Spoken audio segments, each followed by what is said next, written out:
Good evening, Trump's family. Welcome back to my channel. Have a beautiful everyone and wonderful Christmas and God bless you. Alright, the following is a collection of news from Patriots. Let's get into the news this late Saturday night. Trump will essentially be Speaker of the House. You might say, well, that makes no sense. Politically anti-McCarthy faction. TZ is a shadow speaker.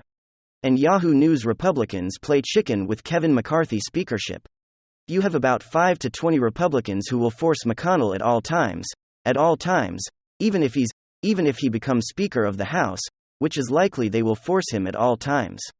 And it's not just 5 to 20.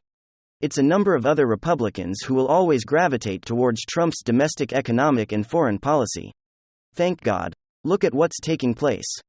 We'll just say, at the southern geographic region of our country, look at the atrocities taking place under the watch of morally superior liberal Democrats. AOC took a picture, looking at a chain link fence. You didn't see what she was looking at actually, behind the fence. But she's not taking any pictures now. And it's worse. It's the hypocrisy, it's worse. That is the hypocrisy. There are greater atrocities, greater dilemmas, more people losing their lives in not just that region of the country, throughout the country with crime and a whole bunch of problems in addition to real wages being down 7-8%. That's according to the Dallas Federal Reserve. So Trump's economic policies worked. His foreign policy was much better than we had. Infinitely better. Anti-interventionist, not the militants that our beloved president mashed potato brains is now, not negotiating and just sending tens of billions of dollars to fund a proxy battle. So we get another country to suffer on our behalf. Sorry, that's because that's what's taking place. And I'm not saying you just go ahead and give the invading country everything they want, but you try to negotiate some kind of settlement. You try to stop the hostilities and the chaos, but they don't do that. These are the adults in charge. There's an invasion in Europe, the adults are in charge. We have real wages down 7 to 8%. The adults are in charge. All the good adults are so reasonable and rational. Donald Trump will essentially be the first Trump Republican Speaker of the House through McCarthy. So Kevin McCarthy will likely win, but it'll be a very difficult battle. You could possibly not win. Because it's so difficult for him. He's a political creature. Politics is very important to him. So he's not just going to be a never Trump Republican like Mitch McConnell. Mitch McConnell never had to deal with a populist movement within the Senate. Senate is a different ballgame. He gets to decide who gets money for funding. And he funded Murkowski and he didn't find Adam Laxalt. He didn't fund Blake Masters. So he is not going to be there forever. Eventually he'll be replaced, but Mitch McConnell can just, undermine Trump and there are no repercussions. Kevin McCarthy cannot do so. Kevin McCarthy knows that the policies that are important to Trump and Trump has the ear of Kevin McCarthy or Kevin McCarthy has the ear of Trump. They're talking and speaking all the time. Trump is backing him for a reason. So as Marjorie Taylor Greene and Jim Jordan, you have to understand, if you look at what's taking place, this is the first time you had a populist Republican Party or a populist within the Republican Party, the first time ever or perhaps within decades and decades. Okay. You could say maybe Teddy Roosevelt was, you could go back in time, but this is the first time you had an actual populace that was against never-ending counterinsurgency conflicts against military quagmire. See it in the House of Representatives are going to impeach Biden as is a no-brainer. It's very easy. Even The Atlantic, all these other publications know this. It's exactly what Trump wants. See, they think that Trump is a caricature of what they've made him out to be. Media, Democrats, Hollywood, they don't really see who Trump is. They don't know who Trump is really. They see an obstacle, a threat, and they blame everything. And they throw everything, including the kitchen sink, at him and they blame everything on him. Meanwhile, they cover up for Hunter obvious graft, Hillary private servers top secret until Bernie Sanders is getting railroaded in his own political party. And everything is distorted and sensationalized with Trump.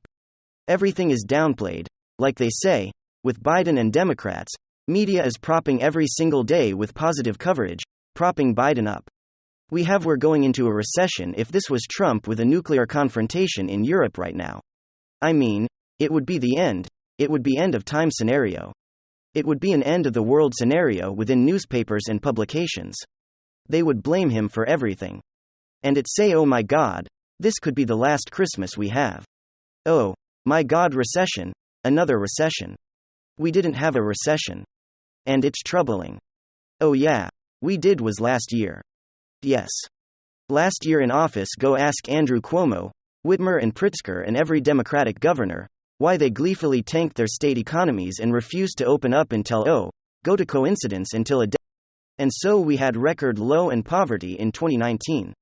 And record highs in household median income. We had the Doha Agreement that Biden completely botched. And you have to be a complete imbecile to be like, well, you know, Trump left that for Biden.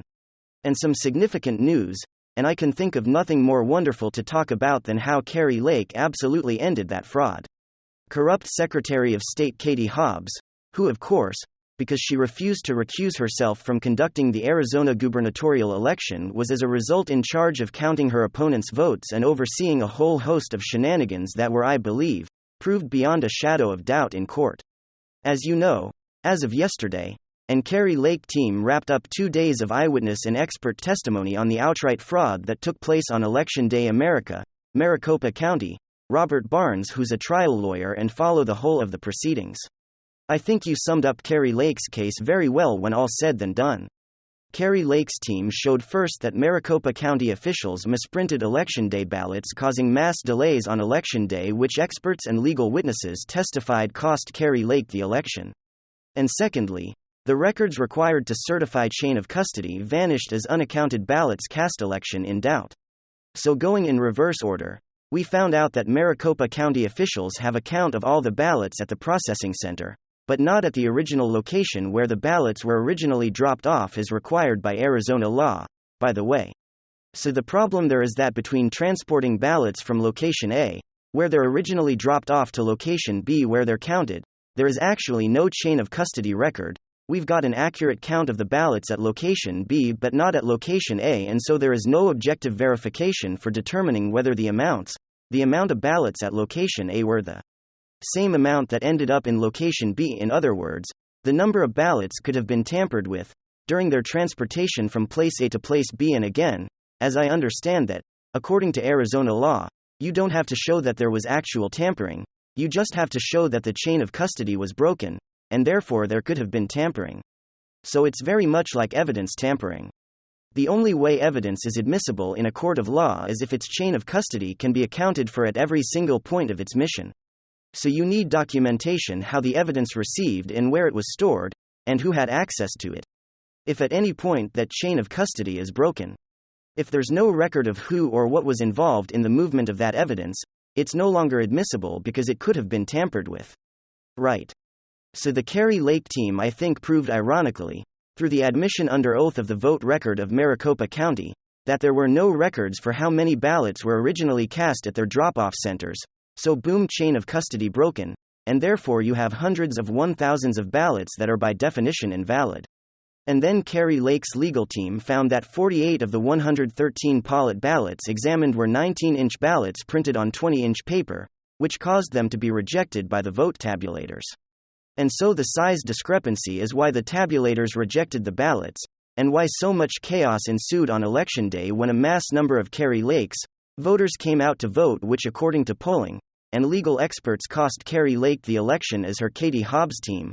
They weren't embarrassment. Again, Robert Barnes summed up their case. Well, they had 2 witnesses basically perjure themselves. They had the goal to blame voters for voting on Election Day.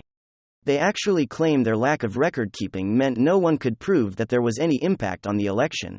What Barnes calls, you can't prove it because we burnt the evidence, right? The feds, and in the end, they basically demanded the court to treat elections as holy rituals beyond all reproach, beyond any criticism or contestation. And that's exactly, by the way, how the legacy media is treating this. The AAP already has a headline out that there were no bombshells of the court proceedings. This was all just a waste of time. In other words, they're warning the judge. He better rule rightly or his career is over. Right? They're just so patently pathetic.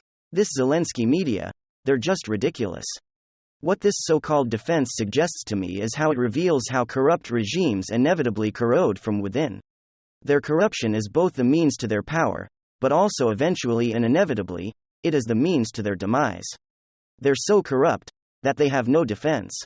And because ideological faithfulness to a woke neo-Marxist leftist ideology is their only qualification, they end up amassing people who are often the least qualified to conduct any particular service.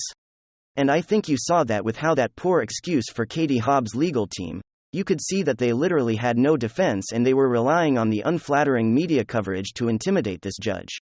But eventually, this obvious incompetence ends up eroding their power. Corruption corrupts. And there's no way around that. As far as what the judge is going to rule. In this case, of course, we're going to have to see there appears to be 3 or 4 options the judge can overturn the election and hand it over to Kari Lake. That has recently happened in an election outside of Orlando, Florida, where a town councilman was removed from office by a judge and his challenger was put into office after significant fraud was proven. The second option is to order runoff in Maricopa County.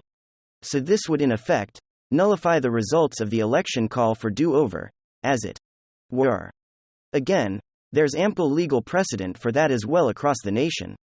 Or the judge can acknowledge that there were clear shenanigans but not enough to justify overturning the election. And then again, he could ignore all the evidence and allow what objectively was one of the most pathetic defenses imaginable prevail. So we'll see. But regardless, Kari Lake fought back and revealed Katie Hobbs and the Maricopa election establishment to be the corrupt snakes they really are.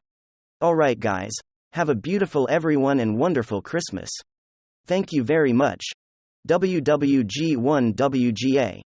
Give me your thoughts below and hit